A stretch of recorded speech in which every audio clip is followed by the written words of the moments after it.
Hello everyone, कैसे हो आप सब लोग। पॉलिटी जो सब्जेक्ट है, इंडियन पॉलिटी और राजस्थान पॉलिटी का जो पोर्शन है अपने मेंस का, वो अपनों ने कंप्लीट कर लिया है। आपका लगातार टेस्ट भी ले लिया मैंने। डेली के टेस्ट तो आप लिखते ही, उसके अलावा जो पार्टली टेस्ट है वो भी अपनों ने कर लिया। आई होप आप रिवाइज कर रहे हो, उसको रिवाइज करते रहना, शॉर्ट नोट बना के रखना। और जो कॉपीज में जिसमें आपने आंसर्स लिखे हैं उनको कंपाइल करके अपने पास रखना, कि जो आपको दिए मॉडल आंसर की उसमें से जो कोई अच्छी चीजें आपको लगती है तो उसको ऐड ऑन कर लेना अपनी कॉपी के अंदर। ठीक है, तो इस तरीके से आपकी पॉलिटी जो है प्रिपेयर होके आपके पास रखिए। जब भी टेस्ट देने जाओ, पेपर देने जाओ, उसको रिवाइज करके जाना।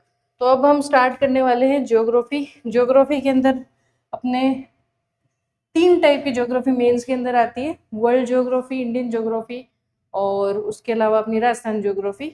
उसमें से हम वर्ल्ड ज्योग्राफी, जिसमें काफ़ी पार्ट जो है फिजिकल ज्योग्राफी का भी है, उसको हम उठाने वाले हैं। उसको हम सबसे पहले खत्म करेंगे क्योंकि वो काफ़ी टफ पार्ट होता है। इन जनरल हम इंडियन और राजस्थान ज्योग्राफी पे ज़्यादा फोकस करते हैं क्योंकि हमारे प्री के अंदर फिजिकल ज्योग्राफी उतना नहीं आती है, वर्ल्ड की खास करके जब हम बात करते हैं। तो इसलिए हम इसको पहले उठा रहे हैं क्योंकि अभी शांति का टाइम है, अभी आप पढ़ भी सकते हो, थोड़ा रिसर्च भी कर सकते हो।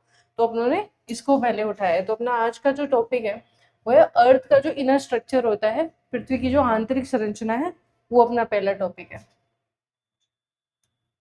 थोड़ा सा मैं आइडिया दे देती हूँ, वैसे आपके नोट्स में और आपकी बुक्स के अंदर हो गई कि जो अर्थ है उसका इनर पार्ट जो है हमने उसको कट करके निकाला है और उसको थोड़ा सा समझाने की कोशिश की है कि ये है ऊपरी क्रस्ट, जिसको हम अपर क्रस्ट बोलते हैं। ये सबसे ऊपर का भाग है। ये फिर बाद में आता है निचला क्रस्ट, फिर ऊपरी मेंटल, फिर निचला मेंटल, फिर बाह्य क्रोड या कोर, फिर आंतरिक कोर। अगर इन सिंपल अगर हम बात करें, इन जनरल अगर अपने बात करते हैं बेसिक चीज, तो ये आता है क्रस्ट, मेंटल और कोर। इन 3 भागों में बढ़ता है। ठीक है, और इसके अंदर भी अगर हम बोले कि किसका बना होता है, तो ये होता है सियाल यानी सिलिकॉन और एल्यूमिनियम का क्रस्ट। मेंटल बना होता है सीमा यानी सिलिकॉन और मैग्नीशियम, और कोर होता है निफे यानी निकल और फेरस यानी लोहा। तो इस तरीके से आपको ये डायग्राम भी इस तरीके से बना के आने, क्वेश्चन आता है एग्जाम के अंदर। तो इस तरीके से आपको एक्सप्लेन करना है ताकि दिखते ही, आपका डायग्राम दिखते ही एग्जामिनर के दिमाग में आए कि हाँ इसको नॉलेज है। ठीक है, तो ये चीजें आप याद करोगे। फिर ये असंबद्धताएं हैं। ठीक है, डिसकंटिन्यूटीज है, जैसे ऊपरी क्रस्ट और निचली क्रस्ट के बीच में एक डिसकंटिन्यूटी मिलती है, अवरोध सा मिलता है, जिसे हम कॉन्ड्रोइड बोलते हैं, असंबद्धता। फिर निचली क्रस्ट और ऊपरी मेंटल के अंदर मोह मिलता है, और दोनों मेंटल के बीच में, ऊपरी मेंटल और निचले मेंटल के बीच में रेप्टी मिलती है। फिर निचले मेंटल और बाह्य क्रोड के बीच में गुटनबर्ग डिसकंटिन्यूटी मिलती है, और बाह्य क्रोड और आंतरिक क्रोड के बीच में लेहमन डिसकंटिन्यूटी मिलती है। तो इस डायग्राम के साथ में अगर आप डिसकंटिन्यूटी भी मेंशन कर दोगे, पृथ्वी की आंतरिक संरचना पे क्वेश्चन आता है, तो आपका आंसर और ज्यादा इफेक्टिव लगेगा। बस ये जो किलोमीटर्स है ये आपको लिखने हैं, सारे नहीं भी लिखोगे तो चल जाएगा। एक तो ये याद रखना 0 से 200, 0 से 200, 0 से 200 अपने को अपर क्रस्ट का याद रखना है। फिर आप 200 से उठा लेना। ठीक है, 2900 तक, यानी ये 200 से लेकर 2900 तक, ये हो गया मेंटल का। फिर 2900 से लेकर 63 तक, ये किलोमीटर्स आप याद रखना कि ये जितना हम अंदर चले जाएंगे, जितना किलोमीटर अंदर, वहां पे हमें ये बढ़ते देखने को मिलेगी। तो इस तरीके से ये डायग्राम आपको याद करना है बहुत अच्छे से, ताकि क्वेश्चन अगर आता है पृथ्वी की आंतरिक संरचना पर, इनर स्ट्रक्चर पे, तो आप बहुत इजीली इस डायग्राम को वहां पे लिख पाओ। अगर यहाँ 3-4 बार आप प्रैक्टिस करोगे तो ही ये आपका वहां पे उतर पाएगा, नहीं तो आपका वहां एग्जाम में नहीं निकल के आएगा। ठीक है, अब हम थोड़ा सा डिस्कस करते हैं। आपको शायद एक क्लियर नहीं होगी, लेकिन ना आपको पीडीएफ शेयर करवा दूंगी, उसके अंदर ये पिक्चर जो है आपको क्लियर मिल जाएगी। अभी जो बोल रही हूँ उसको ध्यान से सुन लेना। ठीक है, इस तरीके से आप इसका थोड़ा सा शॉर्ट नोट बना लेना, जैसे कि मेथड ऑफ स्टडी यहाँ पे लिखा हुआ है, यानी हम किस तरीके से अध्ययन करते हैं पृथ्वी की आंतरिक संरचना का। ये तो है प्रत्यक्ष स्रोत जो होते हैं, प्रत्यक्ष स्रोत, और ये होते हैं अप्रत्यक्ष स्रोत। तो प्रत्यक्ष स्रोत में आता है जब हम माइनिंग करते हैं यानी खनन करते हैं तो अंदर से जो सामान निकलता है उसके आधार पे हम अध्ययन करते हैं। और फिर ज्वालामुखी उद्गार जो होता है, ज्वालामुखी के अंदर जो लावा निकलता है या मैग्मा निकलता है उसके आधार पे जो अध्ययन किया जाता है वो प्रत्यक्ष सोर्स के आधार पे किया जाता है। फिर ये इनडायरेक्ट यानी अप्रत्यक्ष, इसके अंदर क्या क्या आता है, जैसे कि सेस्मिक वेव्स, जो अर्थक्वेक होता है तो उसमें सेस्मिक जो तरंगे निकलती हैं वो तरंगे, ग्रेविटेशनल और मैग्नेटिक जो भी सर्वे करते हैं वो इसमें आता है। ठीक है, फिर टेम्परेचर, प्रेशर, डेंसिटी का एस्टिमेशन लगाते हैं, वो इनडायरेक्ट सोर्स आ गया। ठीक है, तो और फिर मेटियोर यानी जो उल्कापिंड वगैरह गिरते हैं उनसे हम सिमिलैरिटी देखते हैं, उसके आधार पे हम इसको निकालते हैं। ठीक है, फिर उसके बाद में हम बात करते हैं लेयर यानी जो परतें हैं अर्थ की, उन तीनों के बारे में हम डिस्कस करेंगे। ठीक है, कि उनकी क्या क्या स्पेशलिटी है, तो उसके आप शॉर्ट नोट बना लेना। जैसे क्रस्ट है तो क्रस्ट जो है सबसे ऊपरी परत है, ठीक है, और सियाल से मिलकर बनी है, ये आपको याद रखना है। और जो क्रस्ट वाला जो है एरिया वो ग्रेनाइट चट्टाने वहां अधिक पाई जाती है। तो इस तरीके की चीजें आप शॉर्ट नोट में लिखना। सेम सिमिलरली मेंटल और सिमिलरली आपको कोर के लिए इस चीज को प्रिपेयर करना है ताकि आपके पास कीवर्ड्स हो वहां लिखने के लिए और सीधा जो है आपके कॉपी पे उतर के आए। फिर उसके बाद में ये कुछ डायग्राम्स है, जैसे डेंसिटी के आधार पे हमने बांटा है क्रस्ट, मेंटल, कोर में। एलिमेंट्स यानी तत्व के आधार पे हमने बांटा है सियाल, सीमा और निफे पे। और स्टेट ऑफ मैटर यानी पदार्थ की जो अवस्था होती है उसके आधार पे हमने लिथोस्फेयर, एस्थिनोस्फेयर यानी स्थल मंडल, दुर्बल मंडल, मीजोस्फेयर और पायरोस्फेयर यानी मध्य मंडल और ताप मंडल में बांटा है। तो ये भी पूछ सकते हैं कि आधार के साथ, मतलब आपको स्पेसिफिकली दे देंगे तत्व के आधार पे जो विभाजन है इंटरनल वो बताओ, तो आपको आधार भी याद रखना है कि किस किस आधार पे कौन सा विभाजन है। अब अपने पहले प्रश्न पे आते हैं। पहला क्वेश्चन अपना ये है, पहले क्वेश्चन का फर्स्ट पार्ट है, ठीक है, कि जो कॉन्टिनेंटल क्रस्ट है यानी जो महाद्वीपीय क्रस्ट है, सतह है एक तरीके से, और ओशनिक यानी महासागरीय क्रस्ट भी दो भागों में बांट दी, महाद्वीपीय और महासागरीय क्रस्ट, उनके बीच के अंतर अपने को बताने हैं। ठीक है, तो जो महाद्वीपीय क्रस्ट और महासागरीय जो क्रस्ट है इसके बीच में हम डिफरेंसेस बताते हैं। तो आप ध्यान रखना जब भी हम डिफरेंसेस लिखेंगे यानी अंतर बताएंगे किसी भी चीज के अंदर, तो टेबल फॉर्म में हमें बताएंगे तो ज्यादा बढ़िया जो है वो रहेगा। एक साफ सुथरा जो क्लैरिफिकेशन है वो अपने को मिलेगा। ठीक है, जैसे कंपोजिशन है, ये आधार बताएंगे हम, एक तरफ तो हम आधार बताएंगे, कंपोजिशन यानी संरचना क्या है, कॉन्टिनेंटल क्रस्ट और ओशनिक क्रस्ट इन दोनों में अंतर क्या है, इस तरीके से हम डिवाइड करेंगे। ठीक है, तो कंपोजिशन यानी संरचना की बात करें तो जैसे मैंने आपको बार बार बताया है पहले भी कि सियार यानी सिलिकॉन और एल्यूमिनियम इसकी बनी है और ग्रेनाइट की बनी होती है जो महाद्वीपीय क्रस्ट होती है वो। जबकि हम ओशनिक क्रस्ट की बात करते हैं तो सिलिका और मैग्नीशियम यानी सीमा की बनी होती है और बेसाल्ट की चट्टानें इसके अंदर पाई जाती है। फिर हम थिकनेस यानी मोटाई की बात करते हैं तो ये मोटी होती है, आपको किलोमीटर लिखने की जरूरत नहीं है, अगर याद रहे तो अच्छी बात है, अदरवाइज आप ये भी लिख सकते हो कि कॉन्टिनेंटल क्रस्ट यानी महाद्वीपीय क्रस्ट जो होती है मोटी होती है जबकि ओशनिक क्रस्ट होती है पतली होती है। डेंसिटी के अंदर आपको एग्जैक्ट बताने की जरूरत नहीं है, आपको ये लिखना है कि महाद्वीपीय जो परत होती है उसकी जो डेंसिटी होती है वो कम होती है जबकि महासागरीय की अधिक होती है। एज की बात करें तो ये बहुत पुरानी होती है महाद्वीपीय जो परत होती है वो, जबकि ओशनिक होती है काफी नई है, अपेक्षाकृत नहीं है। मेजर रॉक्स वही ग्रेनाइट, नीस ये मिलती है और इधर बेसाल्ट और गबरू हमें देखने को मिलती है। रंग बताने की जरूरत है नहीं अपने को। फॉर्मेशन की बात करें तो जो टक्कर होती है उससे जो अपलिफ्ट होके जो नीचे से पदार्थ बनते हैं उससे इसका निर्माण होता है। जबकि इधर हम बात करें तो सी फ्लोर स्प्रेडिंग से निरंतर बनती रहती है और सबडक्शन के अंदर नष्ट हो जाती है, यानी अगर दो ओशनिक प्लेट है उसमें से एक नीचे दब गई तो वो नष्ट हो जाएगी। लोकेशन की बात करें तो ये महाद्वीपों के नीचे मिलती है, महासागर और सागरों के नीचे मिलती है। नेचर अगर हम बात करें तो ये कम घनत्व वाली होती है और ये अधिक घनत्व वाली होती है, ये अधिक स्थिर होती है लेकिन ओशनिक का तेजी से पुनर्चक्रण होता रहता है। महाद्वीपीय प्लेट का जो मेल्टिंग पॉइंट होता है वो अपेक्षाकृत अधिक होता है लेकिन इसका ओशनिक का कम होता है। तो इस तरीके से जो है आपको इसका अंतर लिखना था। अब हम नेक्स्ट क्वेश्चन पे आते हैं, फर्स्ट के पार्ट बी पे। डिसकंटिन्यूटीज जो असंबद्धताएं हैं और उनके भूवैज्ञानिक प्रमाण का संक्षिप्त विवरण दीजिए। ये पार्ट तो आपको याद है कि कौन सी डिसकंटिन्यूटीज होती है, लेकिन यहाँ पे आप लोग फंसे होंगे कि उसका भूवैज्ञानिक प्रमाण जो है वो क्या होता है।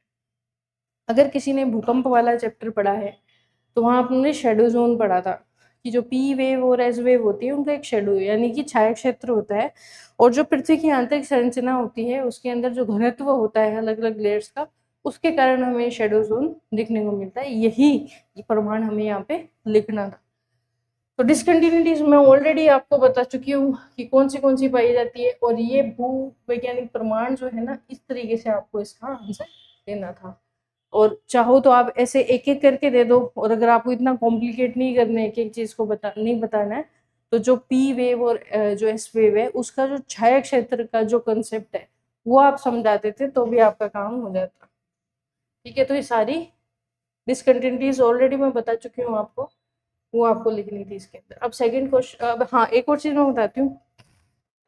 जियोग्राफी के अंदर फैक्चुअल चीजें हैं सारी की सारी, फिलोसॉफिकल चीजें आपको बहुत कम देखने को मिलेगी। मतलब कंसेप्ट और फैक्ट, ये दो पे ही आपकी ज्योग्राफी पूरी चलेगी। ठीक है, आप कोशिश करना जितना ज़्यादा से ज़्यादा फैक्चुअल आप इंफॉर्मेशन दे पाओ वहाँ पे एग्जामिनर को, जितनी ज़्यादा फैक्चुअल इंफॉर्मेशन आप दोगे आपके मार्क्स आने के चांसेस ज़्यादा है। क्योंकि ज्योग्राफी के अंदर अगर हम बात करें पिछले कुछ टाइम से, ज्योग्राफी के अंदर जितना एक्सपेक्टेड मतलब बच्चा करता है कि मेरे इतने मार्क्स आने चाहिए, उतने नहीं आ पा रहे। क्योंकि हमें लगता है कि क्वेश्चन पेपर हमारे जोन में है, लेकिन उनकी की जो है वो थोड़ी थोड़ी डिफर करती है हमारे नोट्स हमारी बुक्स से। तो इसलिए इसका एक ही तरीका है कि जितने ज़्यादा फैक्ट आपको आते हैं उस टॉपिक से रिलेटेड, आप सारे के सारे उस आंसर में कोशिश करो इनकॉर्पोरेट करने की। अब सेकंड क्वेश्चन है कि जो भूकंपीय तरंगे होती है उनके व्यवहार के आधार पर पृथ्वी की आंतरिक संरचना का हमें एनालिसिस करना है। तो हम स्टार्ट करते हैं। तो मैंने अभी आपको बताया था शेडो जोन, वही सेम कंसेप्ट अपने को यहाँ पे स्पेसिफिकली मेंशन करना है। फिर उसके बाद में हम जो है वेव्स के बारे में लिख देंगे थोड़ा, पी वेव और एस वेव के बारे में। और इंट्रो में हम ये लिख सकते हैं कि जो भूकंपीय तरंगे होती है जिसको हम सिस्मिक वेव्स बोलते हैं, वो पृथ्वी की आंतरिक संरचना को समझने में सबसे ज्यादा विश्वसनीय माध्यम प्रदान करती है, या सबसे अच्छा तरीका है उसको समझने का। अब भूकंपीय तरंगे होती क्या है, सिस्मिक वेव, जब भूकंप आता है तो धरती से तरंगे फैलती है। इन तरंगों का जो व्यवहार होता है, जैसे इनकी गति, रुकना, मुड़ना, इनसे पता चलता है कि पृथ्वी के अंदर कौन सी परत है। जैसे कि हम पी वेव की बात करते हैं, ये ठोस, द्रव और गैस तीनों में चलती है, सबसे तेज चलती है, और इनकी गति पदार्थ की घनत्व और कठोरता का पता चलता है इनकी गति से कि घनत्व क्या है और कठोरता क्या है। सिमिलरली एस वेव जो होती है, ठीक है, ये केवल ठोस में चलती है, द्रव में नहीं चलती। और एस तरंग का नया पाया जाना हमें बताता है कि जो आउटर कोर है वो लिक्विड का बना हुआ है। फिर उसके बाद में हम डिसकंटिन्यूटीज का भी बता सकते हैं, जो मैंने अभी आपको बताया था। ये डिसकंटिन्यूटीज जो है, ये जो असंबद्धताएं हैं, वो भूकंपीय संकेत क्या क्या देती है। जैसे कि कोनोरॉइड है, वो ये बताती है कि पी तरंग में हल्का सा चेंजेस आए। तो इस तरीके से भी आप एक्सप्लेन करके बता सकते हैं। अब मेन जो चीज है इसकी, वो है छाया क्षेत्र। ये मैंने चेंज करने के लिए भी कहा था, लेकिन मैंने चेंज किया है। 103 डिग्री से 103 डिग्री, और यहाँ 145 के अप्रोक्स, 145।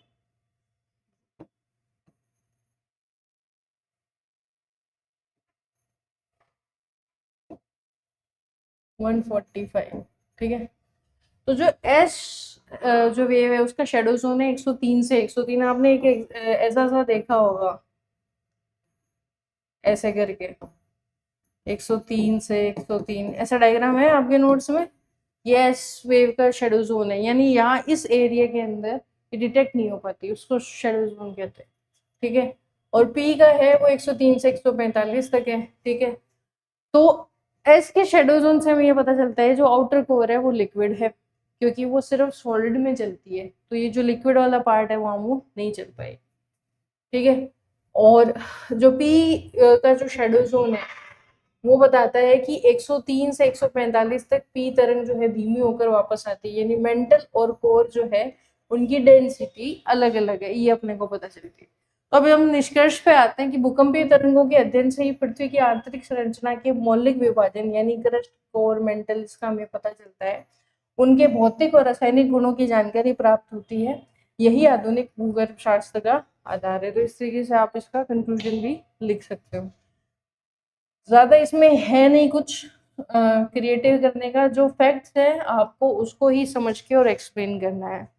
अब अपना नेक्स्ट क्वेश्चन आता है कि स्थल मंडल और एस्थेनोस्फेयर जो होता है, दुर्लभ मंडल जो इसको बोलते हैं, उसके गुणों के आधार पर हमें प्लेट विवर्तनीय सिद्धांत की व्याख्या करनी है, यानी प्लेट टेक्टोनिक्स थ्योरी है उसको एक्सप्लेन करना on the basis of properties of lithosphere and asthenosphere.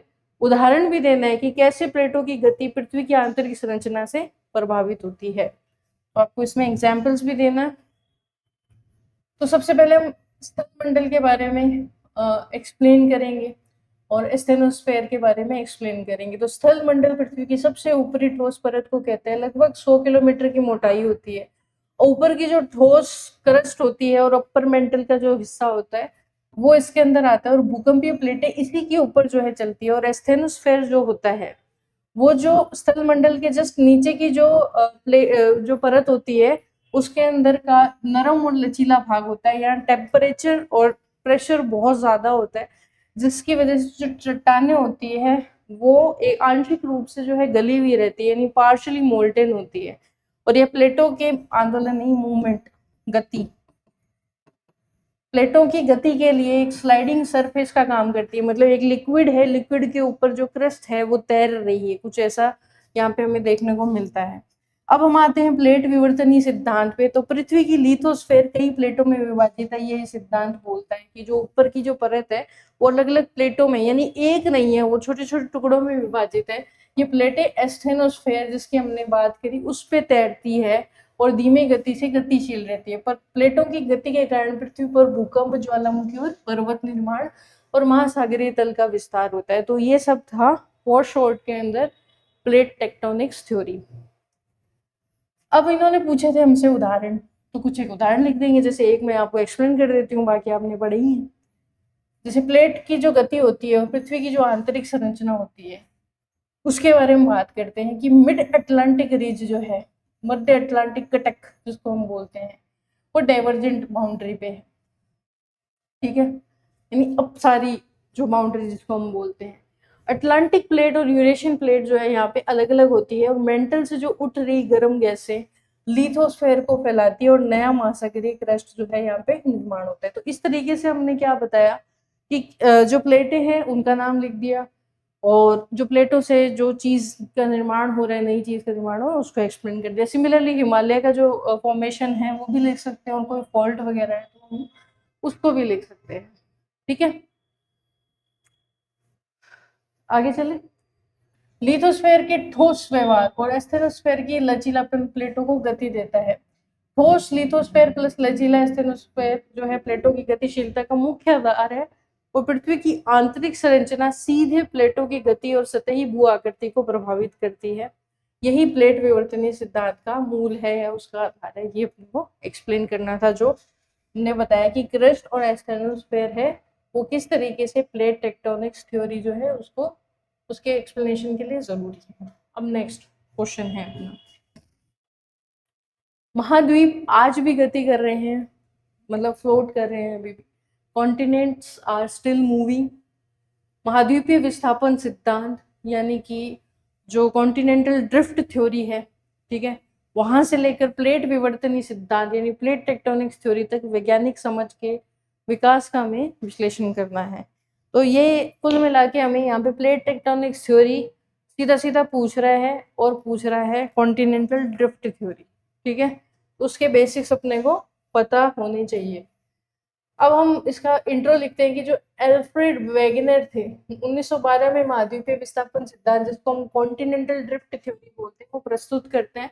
उन्होंने बताया कि कोई टाइम पे बहुत बहुत बहुत साल पहले ये जो अर्थ है वहां पे एक ही महाद्वीप और एक ही महासागर था, पेंजिया और पैंथलासा। ठीक है, जो पेंजिया था वो महाद्वीप का नाम है और पैंथलासा है उस सी का नाम। ठीक है, पेंजिया और पैंथलासा थे। फिर धीरे धीरे ये जो प्लेट्स हैं, जो कॉन्टिनेंट्स है, ये तैरते हुए दूर होते जाते हैं और लॉरेशिया और गोंडवाना 2 महाद्वीप में बट जाते हैं और बीच में हमें एक सी मिलता है जिसको हम टेथिस सागर बोलते हैं, टेथिस सी बोलते हैं, और फिर धीरे धीरे हमें जो आज का वर्ल्ड है वो देखने को मिलता है। तो ये कॉन्टिनेंटल ड्रिफ्ट थ्योरी है।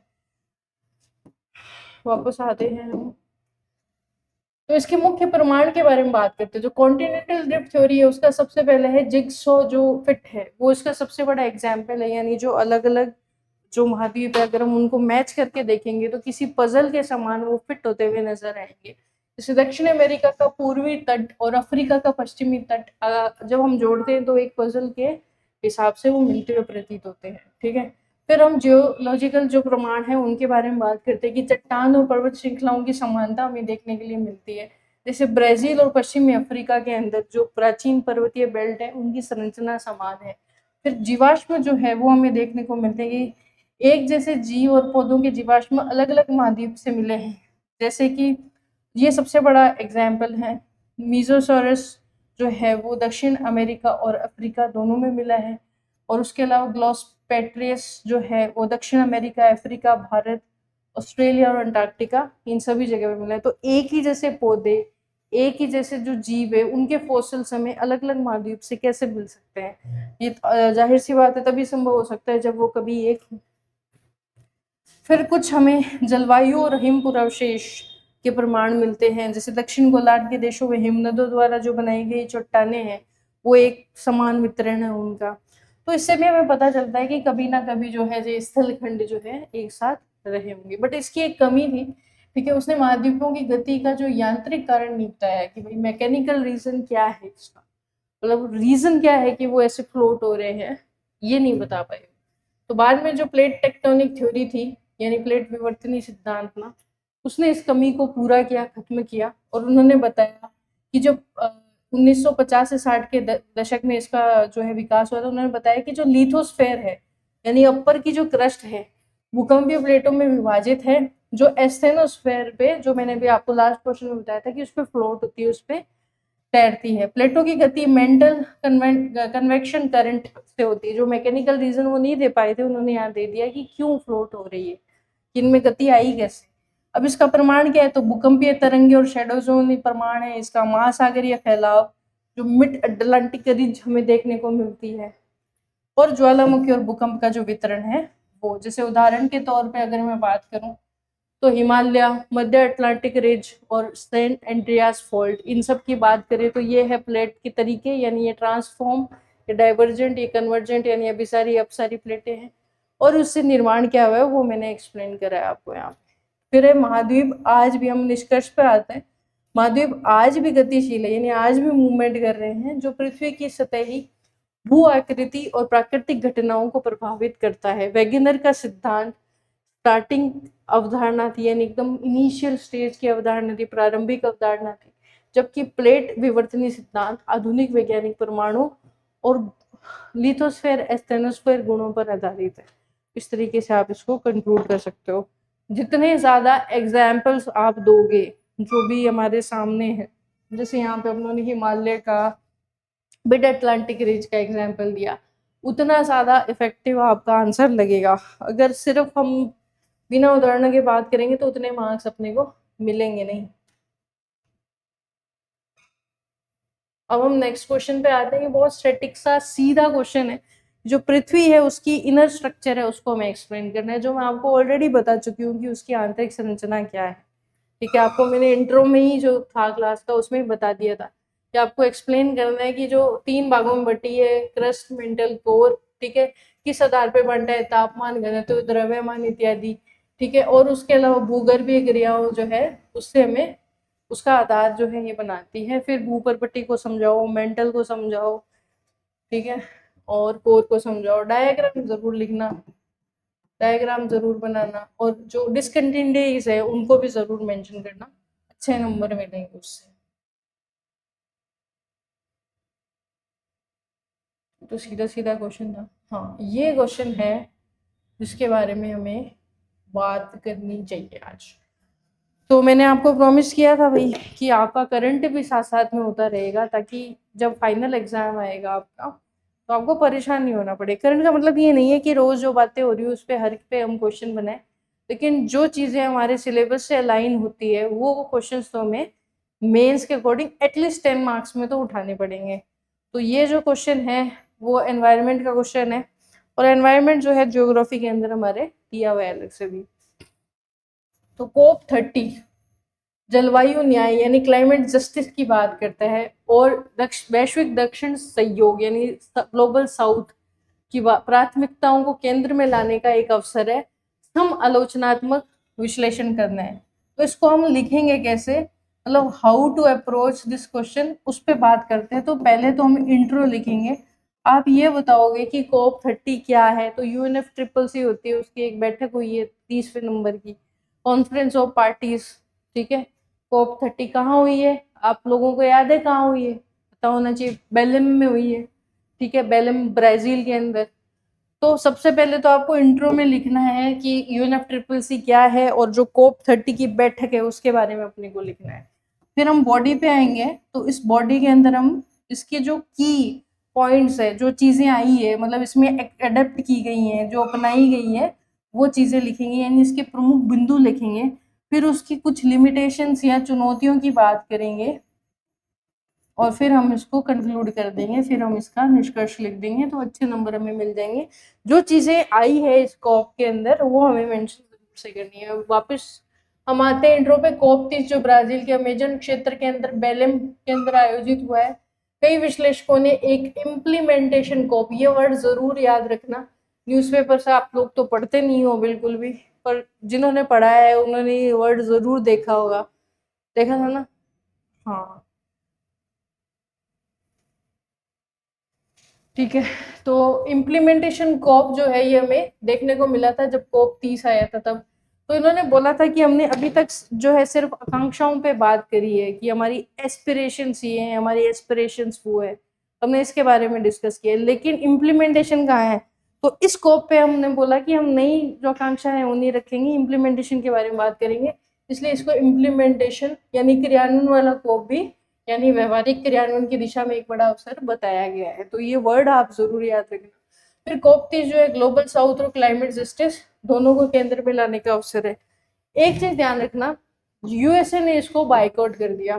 न केवल बाइकआउट किया, नॉर्मल जो फॉर्मल डेलीगेशन हमेशा भेजते थे, भाई ट्रम्प नहीं आ पाए तो किसी और को भेजते हैं, मतलब अगर आपके नेता नहीं आ पाते तो किसी और को भेजते, उन्होंने किसी को भी नहीं भेजा, यानी USA का प्रॉपर बाइकआउट था। तो इसलिए ब्रिक्स की भूमिका यहाँ पे उभर के सामने आई थी। तो ग्लोबल साउथ हम लिख सकते हैं, वहां पे हम ब्रिक्स को हम जरूर लिखेंगे, ठीक है।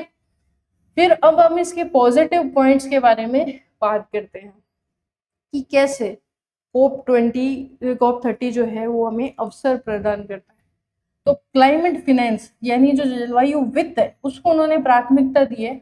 उन्होंने कहा कि 2035 तक 1.3 ट्रिलियन प्रति वर्ष वित्त जुटाने का हमारा टारगेट है। अभी जो वित्त है वो बहुत कम है, लेकिन टारगेट उन्होंने बहुत बड़ा रखा है कि भाई कई देशों की GDP से भी ऊंचा टारगेट है 1.3 ट्रिलियन वर्ष। तो 1.3 ट्रिलियन वर्ष प्रति वर्ष का टारगेट रखा है, ये आपको हाईलाइट करना है, वहां पे अंडरलाइन करना आंसर में।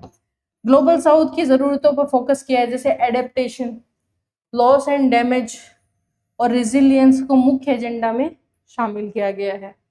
ट्रॉपिकल फॉरेस्ट फॉरएवर फैसिलिटी, अभी इसका हिंदी कुछ नहीं है, इंग्लिश में ही चीजें रखी गई है, हिंदी मत बनाना वरना समझ में भी नहीं आएगा एग्जामिनर को, ठीक है। तो मतलब एकदम वनावरण को बढ़ाने के लिए एक बहुत बड़ा प्रयास किया गया है, TFFF, tropical forest forever facility.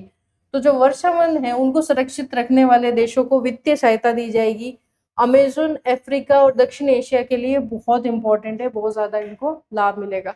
देखो देश में ऐसे सुनने को मिल रहे हैं हमें जहाँ पे ग्लोबल साउथ की बार बार बात हो रही है। समावेशी दृष्टिकोण अपनाया गया है, जैसे आदिवासी समुदाय है, स्थानीय हितधारक है, वल्नरेबल ग्रुप्स है, उनको हम निर्णय प्रक्रिया में शामिल करेंगे। इम्प्लीमेंटेशन कॉप है, यानी पिछले जो कॉप्स है, जैसे अपने पेरिस समझौता जो सबसे फेमस समझौता है, उसकी घोषणाओं को व्यवहारिक क्रियान्वयन में बदलने पर जोर दिया गया है, ठीक है। अब हम कुछ क्रिटिकल पॉइंट लिखेंगे, मतलब कुछ थोड़ी सी आलोचना करेंगे, चुनौतियां क्या है या फिर नेगेटिव्स क्या है, लिमिटेशंस क्या है, इसकी सीमाएं क्या है। तो फॉसिल फ्यूल्स पर कोई भी स्पष्ट निर्णय नहीं ले पाए, ये जो जीवाश्म ईंधन है उस पर कोई बाध्यकारी नीति नहीं आ पाई, ठीक है, जो कि ग्लोबल साउथ की प्रमुख मांग थी, ठीक है। दूसरी चीज है वित्तीय अनिश्चितता, जो फंड है उसके वास्तविक प्रवाह स्रोत और निगरानी तंत्र पे कोई बात ही नहीं कि भाई ठीक है 1.3 ट्रिलियन का फंड जुटाना है, पर ये आएगा कैसे, इसका स्रोत क्या रहेगा, ठीक है, इसका निगरानी तंत्र कोई बनाया है क्या, तो ऐसा कुछ भी नहीं बनाया गया। लॉस एंड डैमेज फंड भी जो है पर्याप्त है, जो जलवायु आपदाओं से प्रभावित देश है उनको अपेक्षित राहत ही नहीं मिल पा रही। फिर ग्लोबल नॉर्थ, हमने ग्लोबल साउथ की तो बात की, बट ग्लोबल नॉर्थ अगर प्रतिबद्धता नहीं दिखाएगा तो फिर इस पूरी अर्थ को कौन बचाएगा। खाली ग्लोबल साउथ तो नहीं कर सकता ना, पूरे वर्ल्ड की जिम्मेदारी है। There is no planet B, हमारे पास एक ही प्लेनेट है और हम सबको मिलकर इसे बचाना है, ठीक है। तो ग्लोबल नॉर्थ की कमजोर प्रतिबद्धता जो है वो भी एक बड़ी जो चैलेंज है इसके सामने है। उत्सर्जन कटौती और जलवायु वित्त दोनों में राजनीतिक इच्छा की कमी हमें देखने को मिलती है, ठीक है। और फिर है कि इम्प्लीमेंटेशन गैप की आशंका, भाई अभी पहले के जो कोप है उनके वादे अधूरे हैं, तो इसके कैसे पूरे होंगे, ये भी अनिश्चितता यहाँ पे है। अब हम कंक्लूड करते हैं कि COP30 एक बड़ा अवसर है, लेकिन क्लाइमेट जस्टिस तभी सरकार होगा जब विकसित देश वित्त, तकनीक और उत्सर्जन कटौती को और मजबूत और बाध्यकारी कदम उठाएंगे। तो इस तरीके से हमने COP जो 30 है वो भी प्रिपेयर कर लिया फॉर मेंस पर्सपेक्टिव। तो ये था अपने आज के क्वेश्चंस, ठीक है। अब ये है जो GS4 है उसका है इलाज से बेहतर रोकथाम, ठीक है। तो जो हिंदी वाले हैं वो, हालांकि इंग्लिश के लिए दिया था इन्होंने, हिंदी वालों को मतलब हिंदी में भी दे दिया, इंग्लिश में ही अटेंड करना था आपको, हिंदी को छोड़ो आप। ये prevention is better than cure, जो बचाव है वो इलाज से कहीं बेहतर होता है, ये इसका सामान्य अर्थ है। ये थीम है आपकी इंग्लिश की, और इसके अंदर आपको ये मैंने सैंपल आंसर दे दिया है। तो जिसने भी अच्छे से अटेंड किया है वो अच्छी बात है, जिसने नहीं किया वो यहीं बैठ के देखे जाएंगे, ऐसे मैं जाने नहीं दूंगी, क्योंकि कोई फायदा नहीं है ना। GS4 जब तक अपने पकड़ नहीं बैठेगी तब तक फाइनल सिलेक्शन अपने को नहीं मिल पाएगा। अपने को हिंदी, इंग्लिश इनको भी प्रॉपर टाइम देना है, जैसे बाकी हम सब्जेक्ट्स को दे रहे हैं।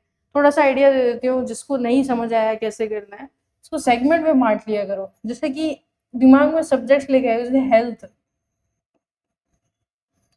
हेल्थ में क्या क्या होता है, जैसे कोविड वैक्सीन, ऐसी चीजें दिमाग में लेके आया करो। जियोग्राफी में जैसे भूकंप है अपने, अर्थक्वेक,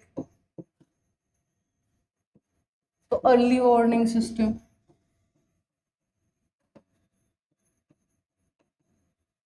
इस तरीके से आप जो है चीजों को लेके आओ। जैसे अपने साइबर सिक्योरिटी है,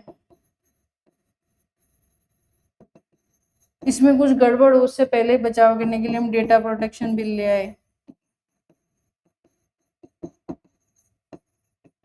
तो फैक्ट्स वही लिखने हैं जो आपने GS के अंदर पढ़े, बस उनको आपको शब्दों में पिरोना आना चाहिए। जो एडिशनल वर्ड्स होते हैं उनको नेट से निकालो कि हम कैसे दो लाइनों को कनेक्ट कर सकते हैं, जैसे इन एडिशन, सिमिलरली, दस, ऐसे वर्ड्स जो है आप ढूंढो, इसको कनेक्टर्स बोलते हैं। और नेट पे बहुत सारे ऐसे निकाल के देखो, है ना, कि शुरुआत कैसे करते हैं। जैसे जिसकी इंग्लिश बहुत बुरी है ना, उसको लगता है मेरी बिल्कुल पकड़ नहीं है, तो उसका बेसिक तरीका ये है कि आप इसका मीनिंग बता दो। Prevention is better than cure means इस तरीके से ना, कि that avoiding the problem early is wiser, cheaper and safer, इस तरीके से। और जिसकी बहुत अच्छी है, जिसकी बहुत अच्छी पकड़ है, कोई भी लाइन बना सकता है, वो करंट से जोड़ो, वो स्टोरी टेलिंग से स्टार्ट करो। तो इस तरीके से अगर आप बनाओगे तो आपको अच्छे मार्क्स मिलेंगे, ठीक है। आज की क्लास हो गई, किसी को भी किसी भी तरीके के डाउट्स हो आप मेरे को बता देना, मैसेज कर देना। अगर डिले हो किसी भी चीज़ का आपको आंसर की में, कॉपी में, तो भी आप मुझे पर्सनली मैसेज कर देना। थैंक यू वेरी मच, मिलते हैं अगली क्लास में।